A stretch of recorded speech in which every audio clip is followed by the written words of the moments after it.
My own grandchildren, two bright-eyed cherubs I'd only ever seen in hastily snatched glimpses on their mother's carefully curated social media, stared at me with the blank, polite indifference of strangers. We were in the brightly lit aisle of a supermarket, the scent of floor wax and overripe fruit thick in the air, and their mother, my daughter, Clarissa, stood beside them, a tight, almost imperceptible smile playing on her lips as she watched my carefully constructed composure begin to crumble. They didn't know me. They didn't run to me with outstretched arms, didn't call out grandma with the joyous abandon I'd heard in my dreams 1,000 times. They didn't know me because Clarissa had meticulously, systematically, erased me from their lives, snipped me out of the family portrait as cleanly as if I were an inconvenient shadow. She thought I was too old, too set in my ways, too much a reminder of a past she was desperate to reinvent. She thought my silence, my patient endurance of her growing distance, was weakness, a quiet surrender. But she forgot that roots run deep, that a mother's love, even when spurned, leaves an indelible mark, and that sometimes, the quietest voices are the ones that gather the most strength before they finally speak their truth. She was about to learn that erasing a grandmother isn't as simple as deleting a contact or ignoring a phone call.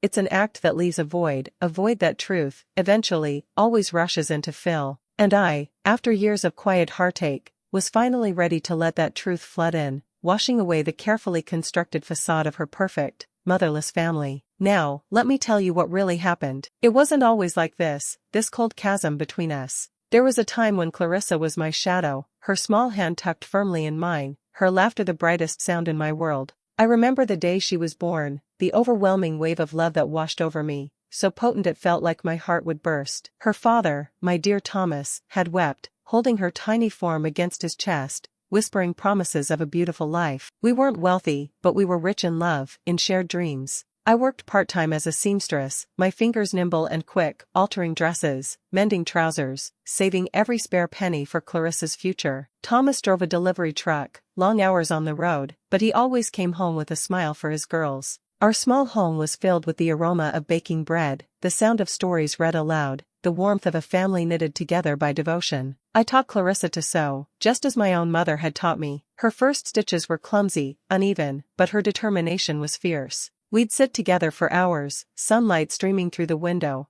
the hum of the sewing machine a comforting backdrop to our quiet companionship. I made all her school play costumes, her prom dress a confection of silk and lace that made her look like a princess. I was her confidant, the keeper of her girlhood secrets, the one she ran to when her heart was broken or her dreams felt too big to hold. When she went off to college, the house felt achingly empty. I'd pack care packages filled with her favorite cookies, hand-knitted scarves, and long letters detailing the mundane happenings of my days, just so she'd feel connected. She'd call every Sunday, her voice bright with new experiences, new friends, a new life unfolding miles away. I missed her terribly, but my heart swelled with pride. This was what I'd worked for, sacrificed for, to see her fly, to see her build a life of her own. Even then, there were no signs of the storm to come, no hint of the woman she would become, a woman capable of such casual, calculated cruelty. She was my daughter, my Clarissa, and I loved her with every fiber of my being. The thought that she would one day look at me and see not a mother,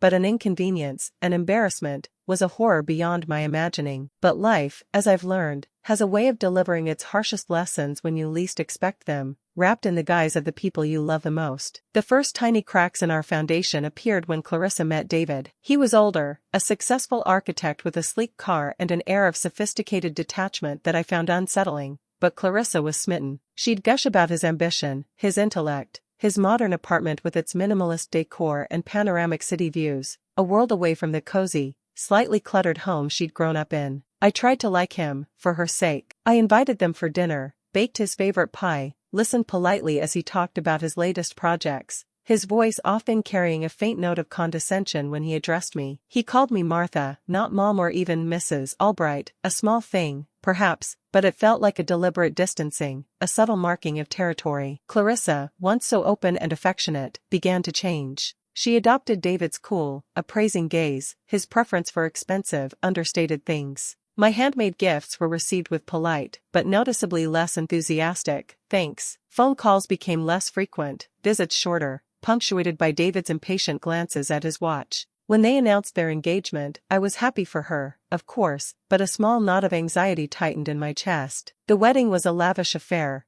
orchestrated entirely by David and his socially prominent mother. I offered to help, to sew the bridesmaids' dresses, to arrange the flowers for my garden, but my suggestions were gently, firmly, dismissed. "It's all being handled, Mom," Clarissa would say, her smile strained. "David wants everything to be perfect." I understood perfect to mean not touched by my old-fashioned, homespun hands. I wore a dress I'd made myself, a classic navy silk, but I felt out of place amidst the sea of designer labels and professionally styled guests. At the reception, I was seated at a table in the far corner, with distant relatives of David's whom I'd never met. Clarissa, radiant in her expensive gown, flitted from table to table, but her visits to mine were brief, her attention divided. The birth of Leo, their first child, my first grandchild, should have been a moment of unadulterated joy. I'd knitted a layette set, tiny booties, a soft bonnet, a delicate receiving blanket, each stitch filled with anticipation. When I finally got to see him a week after he was born, Clarissa had said they needed time to bond as a new family. I held him in my arms, my heart overflowing. He was so small, so perfect.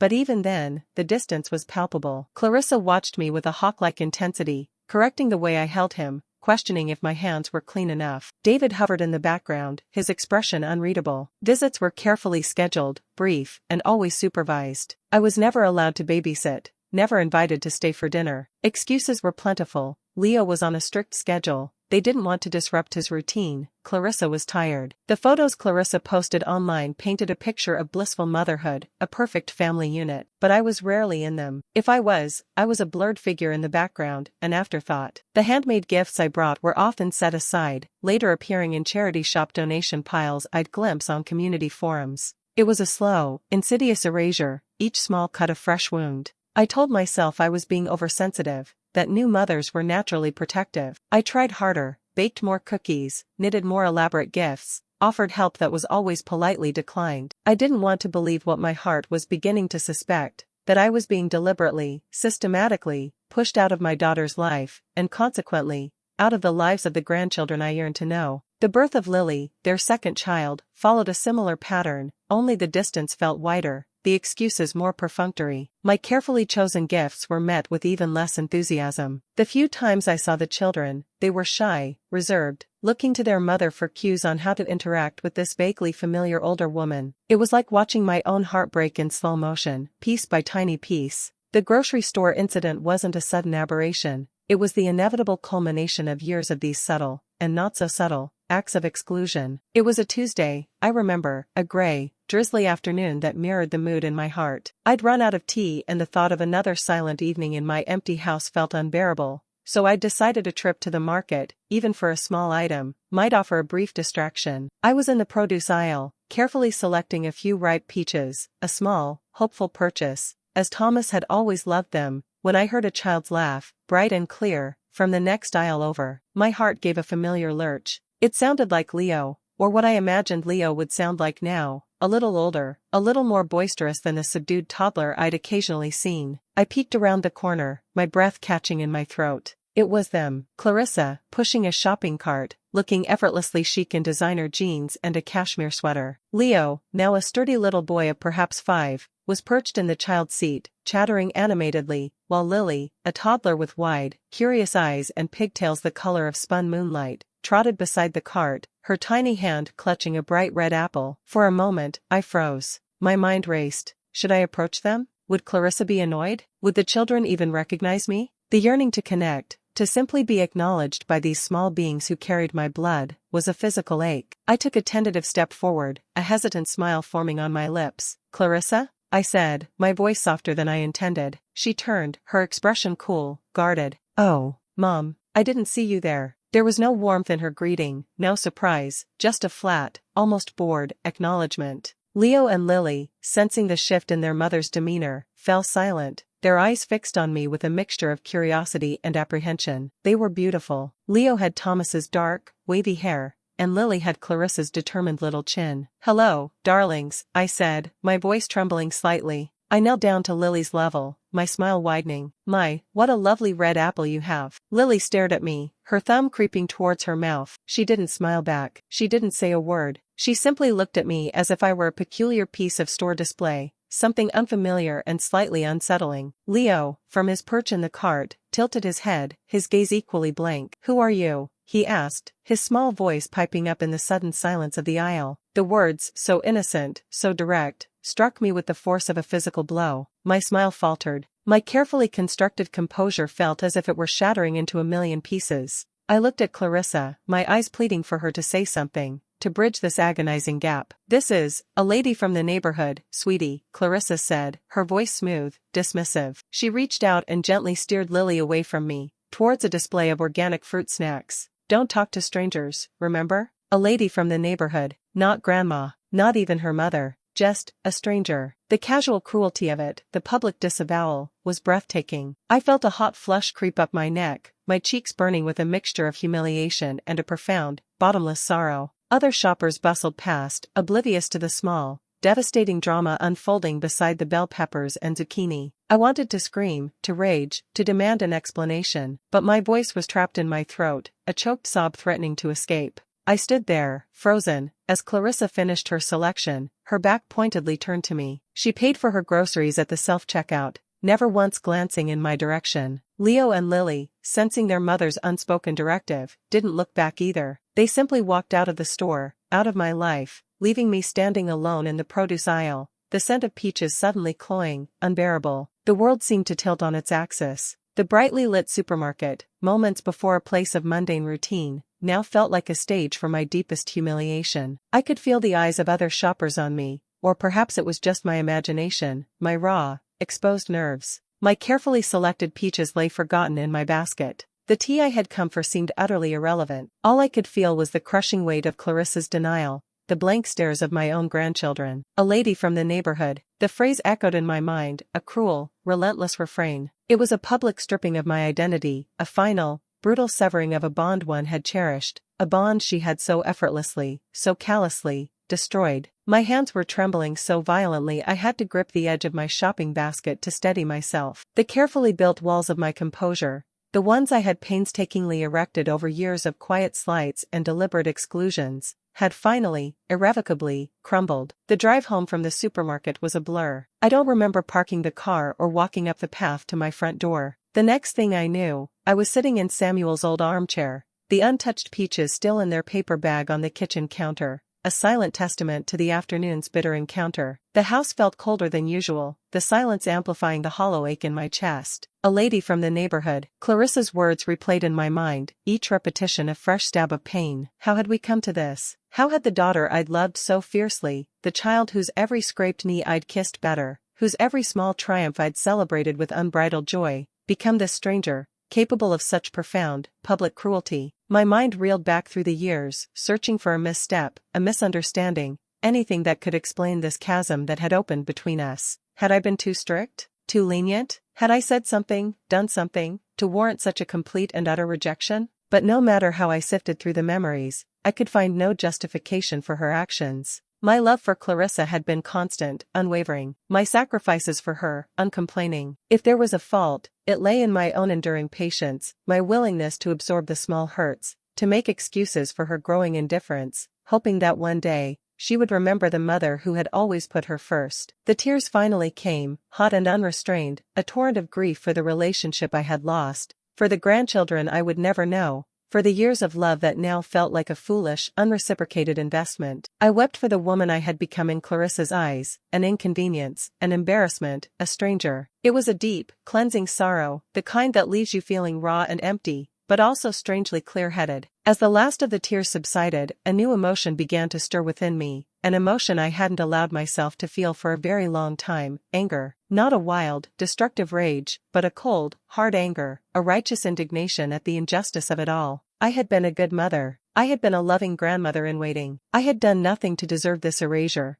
this casual dismissal of my very existence in their lives. And I would not, I decided with a sudden, fierce clarity, allow Clarissa to have the final word. I would not allow her to define me, to reduce me to a lady from the neighborhood. My story was not over, and I, Martha Albright, would be the one to write its ending. That evening, I did something I hadn't done in years. I pulled out the old, leather-bound photo albums, the ones filled with pictures of Clarissa's childhood. There she was, a gap-toothed sprite beaming at the camera, her arms slung around my neck. There we were, on a family vacation to the seaside, building sandcastles, her small face alight with joy. Page after page, a testament to a love that had once been so vibrant, so real. Looking at those images, a new resolve hardened within me. This wasn't just about my pain, it was about Clarissa's betrayal of that little girl, the one who had loved her mother unconditionally. The next morning, I called my oldest friend, Eleanor Vance, not the formidable estate lawyer this time, but Eleanor, my college roommate, the woman who knew my heart better than anyone. Her voice, when she answered, was filled with its usual warmth. "B, how lovely to hear from you.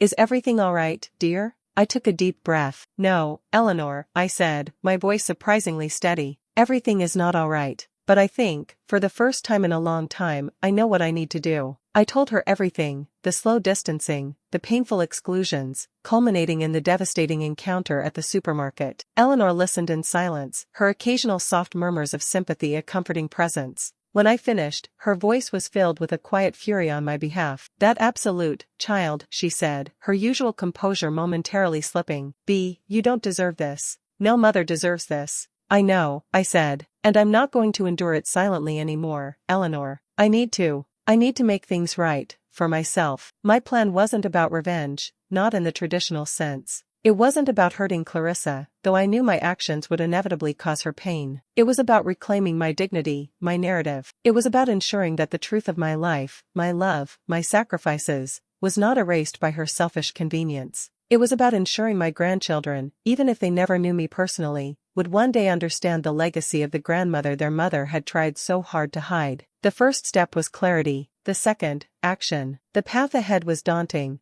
but for the first time in what felt like an eternity, I felt a flicker of my old strength returning, a quiet determination to see this through, not for Clarissa, but for myself, and for the memory of the love that once was. My conversation with Eleanor acted as a catalyst, solidifying the resolve that had been slowly hardening within me. "What are you thinking of doing, B?" she'd asked, her voice gentle but laced with that familiar, no-nonsense pragmatism. I hadn't had a fully formed plan then, just a deep-seated need to reclaim some measure of control, to ensure my story wasn't entirely rewritten by Clarissa's narrative of me as an inconvenient, out-of-touch old woman. The first, most tangible thing I considered was my will. Like many mothers, I'd naturally assumed everything I had, the small house Samuel and I had worked so hard for, our modest savings, the few heirlooms I treasured, would go to Clarissa, and through her, to my grandchildren. But now, the thought of Clarissa and David benefiting from my lifetime of hard work, after such profound disrespect, felt like a final, posthumous insult. It wasn't about the money itself, it was about the principle. My legacy should reflect my values, and right now, those values felt utterly betrayed by my own daughter. I decided to consult a different kind of lawyer this time, someone local who specialized in family trusts and charitable giving. Eleanor, bless her, offered to recommend someone, but I wanted to do this part on my own, a small act of asserting my independence. I found a quiet, unassuming firm downtown, run by a woman named Ms. Davies, who listened to my story with a calm, empathetic professionalism. I explained the situation, not dwelling on the emotional pain, but focusing on my desire to redirect my assets. "I want my grandchildren to be provided for, of course," I told her, "but I don't want their parents to be the direct beneficiaries or administrators of those funds. And a significant portion, I wanted to go to causes that matter to me." We discussed setting up a trust for Leo and Lily, to be managed by an independent trustee, with funds earmarked for their education and perhaps a small inheritance when they reached adulthood. This way, they would benefit from their grandmother's love, but Clarissa and David wouldn't have control over it. For the remainder of my estate, I chose two charities close to my heart, a local children's literacy program, because Samuel had always believed in the power of books, and a support network for grandparents raising their grandchildren, a cause that now felt particularly poignant. The act of signing those new documents, of redirecting my life's savings, was surprisingly liberating. It felt like I was taking back my power, one signature at a time. It wasn't a joyful act, but it was a deeply satisfying one. I was no longer a passive victim of Clarissa's neglect. I was an active agent in shaping my own legacy. Beyond the legalities, I knew I needed to address the emotional wound directly. I couldn't let Clarissa's lady from the neighborhood comment stand as the final word on our relationship, at least not in my own mind. I decided to write her a letter. Not an angry tirade, not a plea for reconciliation, but a clear, honest statement of my feelings and my intentions. I spent days drafting it, each word carefully chosen. I recounted my love for her, the sacrifices I'd made, the joy she had brought me. I then described the pain of her gradual withdrawal, the sting of her exclusions, culminating in the devastating public denial at the supermarket. I didn't accuse, I simply stated the facts as I had experienced them. I explained my decision regarding the will, not as a punishment, but as a consequence of her actions, a reflection of the broken trust between us. My love for you, Clarissa, I wrote, has not died, but it has been deeply wounded, and my respect for myself demands that I can no longer enable a relationship that consistently devalues and dismisses me. My legacy will now honor those who embody the kindness and connection you seem to have forgotten. I ended the letter by saying that while the door to my heart would never be entirely closed, the path to reconciliation would require a profound change in her, a genuine understanding of the hurt she had caused, and a consistent effort to rebuild what she had so carelessly broken. I made a copy of the letter, sealed the original, and debated for a long time whether to send it. Would it make things worse? Would she even read it with an open heart? In the end, I knew I had to, for my own peace of mind. I needed her to know the truth of my experience, the depth of my pain, and the reasons for my decisions. Whether she chose to accept it, to understand it, was up to her. I walked to the post office myself, the letter feeling heavy in my hand. As I dropped it into the mailbox, I felt a sense of release.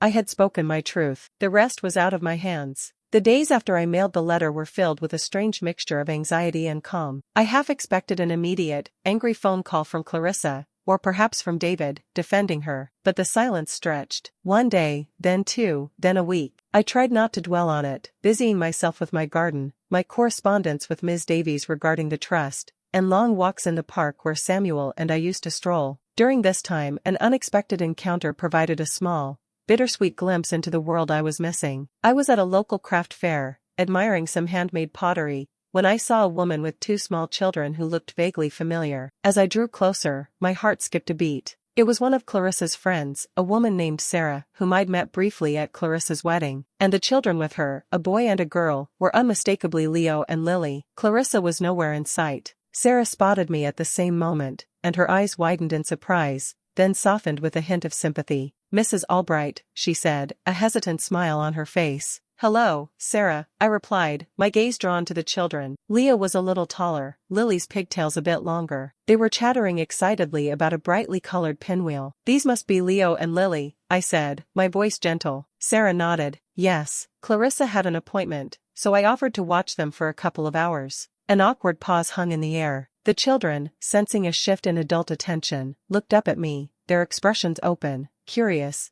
and utterly devoid of recognition. It was the supermarket all over again, but this time, without Clarissa's dismissive presence, the pain felt sharper, more direct. "They're beautiful children, Sarah," I managed to say, my voice thick with unshed tears. "Clarissa is very lucky." Sarah's smile faltered. "She is," she said softly. "They ask about you sometimes, you know." My head snapped up. "They do?" "Well, not you specifically, as in Grandma," Sarah clarified, her cheeks flushing slightly. "But Leo saw an old photo at Clarissa's once, a picture of you holding her when she was a baby. He asked who the lady with the kind smile was. Clarissa just said it was an old friend of the family and changed the subject. An old friend of the family. Another erasure. Another lie. But the fact that Leo had noticed, had asked, that small seed of curiosity, it was a tiny, fragile spark in the overwhelming darkness. Lily, bolder now, toddled a step closer, her eyes fixed on the silver locket I always wore, a gift from Samuel. "Shiny," she lisped, reaching out a tiny finger. Before I could react, Sarah gently drew her back. "We should probably get going," she said, her voice apologetic. "It was nice to see you, Mrs. Albright." "You too, Sarah," I said, forcing a smile. I watched them walk away, Leo skipping ahead, Lily's small hand tucked into Sarah's.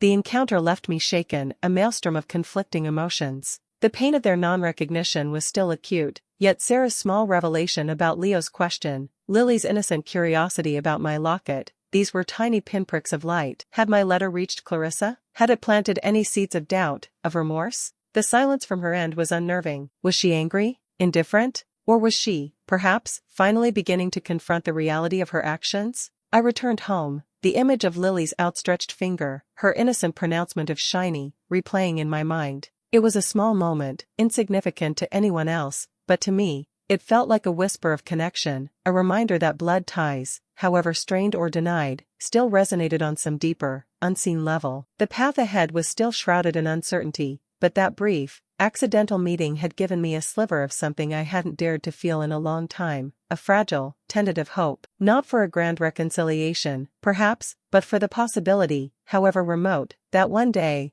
my grandchildren might learn the truth about the grandmother their mother had tried so hard to make them forget. It was nearly 2 weeks after I'd mailed the letter, 2 weeks of taut silence, when the phone finally rang. I saw Clarissa's name flash on the caller ID, and my heart hammered against my ribs. I let it ring 3 times, gathering my composure, before answering. "Hello, Clarissa." Her voice, when she spoke, was not angry, as I had half expected. It was subdued, almost fragile. "Mom, did you really mean what you wrote in that letter?" "Every word, Clarissa," I replied, my voice calm, steady. There was a long pause, filled only with the sound of her breathing. "The will, you actually changed it? You're cutting me out? Cutting out your own grandchildren, in a way?" "I've ensured that Leo and Lily will be provided for, Clarissa, through a trust," I clarified. My decision was not about harming them. It was about ensuring that my life's work, my legacy, aligns with my values of respect, kindness, and familial connection, values that, I'm afraid, you and David have not demonstrated towards me for a very long time. I could hear a sniffle on the other end. "But, why didn't you talk to me first? Why a letter? Why, a lawyer?" "I've tried to talk to you, Clarissa, in so many ways, for so many years," I said, a note of weariness creeping into my voice. "Through my actions, my continued presence despite the slights, my attempts to connect. But my words, my feelings, they seem to be inconvenient for you. The letter, the legal changes, those were the only languages I felt you might finally understand." "It feels so final," she whispered, her voice thick with unshed tears. "It feels like you're disowning me." "I am not disowning you, Clarissa," I said. "I am setting boundaries. I am protecting myself from further hurt. I am choosing to invest my love, my energy, and yes, my resources, where they will be valued and reciprocated. That is not disownment, it is self-preservation." Another silence. Then, tentatively, the part about the supermarket. "About Leo asking who you were. That really happened?" "Yes, Clarissa. It really happened. And you told him I was a lady from the neighborhood. Do you have any idea how that felt?" Her breath hitched. I panicked. I didn't know what to say. "It was awkward." "Awkward for you, perhaps," I replied. "Devastating for me. It was a public denial of my most fundamental role in your life, in their lives. It was the culmination of years of being made to feel invisible." I could hear her crying now, soft, broken sobs. I never meant for it to go this far, Mom. I got caught up. David, his family, their expectations, trying to fit in, to be this perfect modern wife and mother. And you didn't fit that picture, did you?" Her admission, so raw, so honest, hung in the air. It wasn't an excuse, but it was, perhaps, a glimpse into the pressures, the insecurities, that had driven her behavior. "No, Clarissa," I said softly, "perhaps I didn't, but I was still your mother. I was still their grandmother. And that should have been enough." "I know," she wept. "I know that now. The letter, it made me see things I didn't want to see. I've been a terrible daughter, Mom. A terrible, selfish daughter." My own eyes were stinging now. Her pain, so palpable, so real, resonated with the deep, abiding love I still felt for her, despite everything. "Clarissa," I began, my voice gentle, acknowledging that is the first step. A very hard, very necessary first step. Is there any way back from this, Mom?" she asked, her voice barely a whisper. Can we ever fix this?" I paused, the weight of her question immense. The hurt was still there, a deep, aching wound, but her brokenness, her apparent remorse, had chipped away at the wall I had built around my heart. "I don't know, Clarissa," I said honestly. "Trust, once broken so profoundly, is not easily mended. It will take time. It will take consistent effort. It will take a genuine, sustained change in your heart, in your actions. Not just for me, but for yourself, and for your children, so they don't grow up learning to devalue the people who love them." The conversation didn't end with easy promises or a tearful reconciliation. It ended with an understanding that a long, difficult road lay ahead if our relationship was to have any chance of healing. But for the first time in what felt like an eternity, a fragile bridge of communication had been tentatively extended across the chasm that had separated us. The letter, the will, they had been a necessary shock, a painful catalyst. Now, the real work, the slow, uncertain work of rebuilding, could perhaps, just perhaps, begin. The weeks following that difficult phone call were marked by a tentative, almost hesitant, shift in Clarissa's behavior. There were no grand gestures, no dramatic apologies, but rather a series of small, almost imperceptible changes. She started calling more regularly, not just when she needed something, but just to check in, to ask how I was feeling, to share a small anecdote about Leo or Lily. The calls were often awkward at first, stilted and unsure, but I listened patiently, offering polite, measured responses. She sent me a photograph of the children, a simple snapshot taken in their backyard, Leo proudly displaying a tower of building blocks, Lily giggling as she chased a butterfly. There was no caption, no expectation, just the image itself. I placed it on my mantelpiece, next to the old photos of Clarissa as a child. It was a small offering, a tiny olive branch. One Saturday, she called and asked if I might be free for a cup of tea. Just me, she said quickly. David's taking the kids to the park. I agreed, a mixture of trepidation and a cautious curiosity stirring within me. We met at a small, quiet cafe near my home. Clarissa looked tired, circles under her eyes, but there was a new softness in her expression, a vulnerability I hadn't seen in years. We talked for over an hour, not about the will, not directly about the past hurts, but about life, about the challenges of motherhood, about her struggles to balance work and family, about her fears and insecurities. She asked me about my own experiences as a young mother, questions she had never thought to ask before. I shared my stories, my memories, the good and the bad, without bitterness, without recrimination. It was, in a way, like getting to know each other all over again, two women connecting on a level that had been lost, or perhaps never truly forged, amidst the complexities of our mother-daughter dynamic. As we were leaving, Clarissa paused at the door. "Mom," she said, her voice low, I've started talking to the children about you, about their grandmother." My heart skipped a beat. "I've been showing them photos, telling them stories. Leo, he remembers seeing you at the craft fair. He said you had kind eyes." A lump formed in my throat. "Thank you, Clarissa," I whispered. That means a great deal." It was a small step, a tiny seed of reconciliation planted in the barren ground of our fractured relationship. There were no promises made, no guarantees of a full return to what once was. The changes to my will remained in place, my legacy was still directed towards the causes I had chosen. That was a boundary I would not compromise. But the possibility of a new kind of connection, one built on honesty, mutual respect,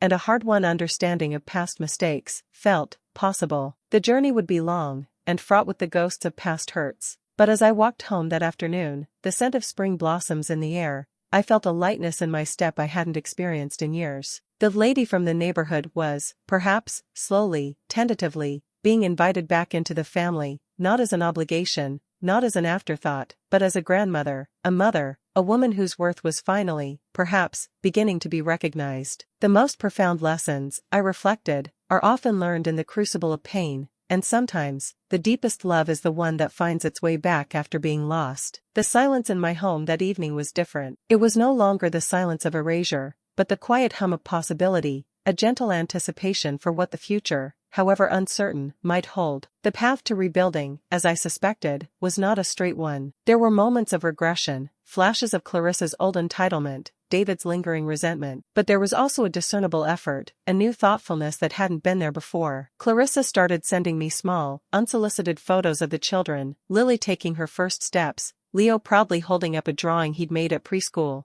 captioned "For Grandma." She'd call to ask for my old recipes, for advice on how to soothe Lily's teething pain. These were small gestures, but they were significant. They were acknowledgments of my role, my experience, my value. One afternoon, Clarissa called, her voice hesitant. "Mom," she said, "Leo's preschool is having a grandparents' day next month. They do a little performance, and then there's tea and cookies. I know it's short notice, and I completely understand if you're busy, or if you'd rather not, but Leo asked if his other grandma, the one from the photos, could come." My breath caught. "He asked for me?" "Yes," Clarissa said softly. "He's been talking about you a lot since I started showing him the pictures. He's very curious. He wants to know why your smile is so kind." I closed my eyes, a wave of emotion washing over me. I would love to come, Clarissa." The day of the grandparents' day was filled with a nervous anticipation. I chose my outfit with care, a soft blue dress, Samuel's locket. As I walked into the brightly decorated preschool classroom, a sea of small, excited faces turned towards me. And then I saw him, Leo. He was standing with Clarissa near the front, his eyes scanning the room. When he spotted me, His face broke into a wide, radiant smile, a smile that mirrored his grandfather's, a smile I had longed to see directed at me. "Grandma," he shouted, his voice clear and joyous, and he ran towards me, his arms outstretched.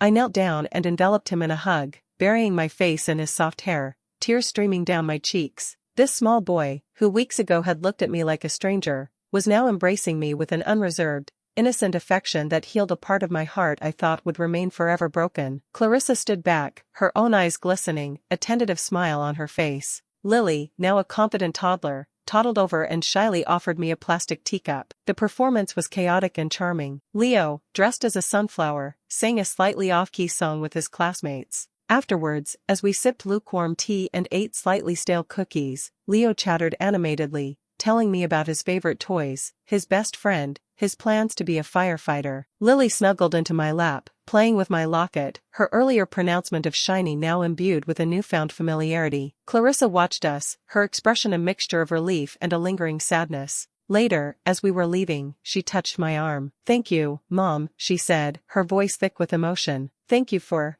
giving us another chance. We're taking it one day at a time, Clarissa," I replied, my voice gentle but firm. "This is a good day. Let's build on it." The changes to my will remained. My legacy was still my own to direct. But in that small, brightly colored classroom, amidst the joyful chaos of preschoolers and the aroma of cheap cookies, something far more valuable than any inheritance had been rekindled, a connection, fragile yet precious, a grandmother's love finally finding its rightful place. The lady from the neighborhood was gone. In her place stood Grandma, a title I would wear with a quiet, profound joy, a joy made all the sweeter for the journey it had taken to reclaim it. The path ahead was still uncertain, but for the first time in a very long time, it felt illuminated by the undeniable, unconditional love of a grandchild, a love that no amount of adult folly could entirely extinguish. The final chapter of this particular story isn't about grand reconciliations or the rewriting of legal documents. The will, a testament to my hard-won self-respect and my desire to support those who truly needed it, remained unchanged. My legacy would be one of considered generosity, not familial obligation blind to disrespect. Clarissa understood this, or at least, she had come to accept it.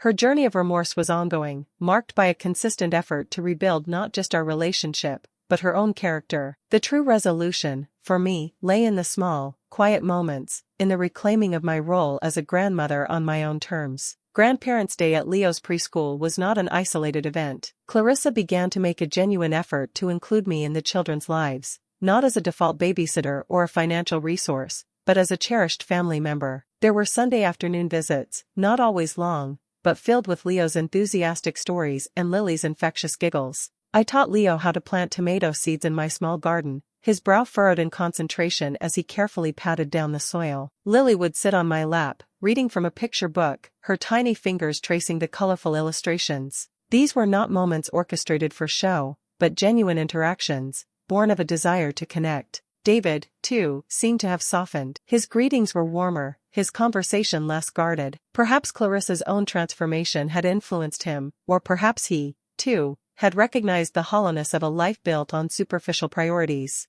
I didn't dwell on his motivations, I simply accepted his improved demeanor as a small sign of progress. One afternoon, Clarissa called, her voice tinged with a familiar anxiety. "Mom, Lily has a bit of a fever, and David's stuck in a meeting. I have to run to the pharmacy for some medicine. Would you mind coming over for an hour, just to sit with her?" It was the first time she had ever asked me to care for one of the children alone. My heart did a small flip. "Of course, dear," I said. "I'll be right there." Holding Lily, feverish and sleepy, in my arms, rocking her gently in the quiet of her nursery, felt like a sacred trust restored. She snuggled against me, her small body pliant and trusting, and in that moment, the years of heartache, of feeling like an outsider, seemed to recede, replaced by the profound, simple joy of a grandmother's love being freely given and freely received. The lady from the neighborhood was truly, irrevocably, gone. In her place was Grandma Martha, a woman who had found her voice, reclaimed her dignity, and, against all odds, was slowly, carefully, rebuilding a bridge to her family, a bridge built not on obligation or assumption,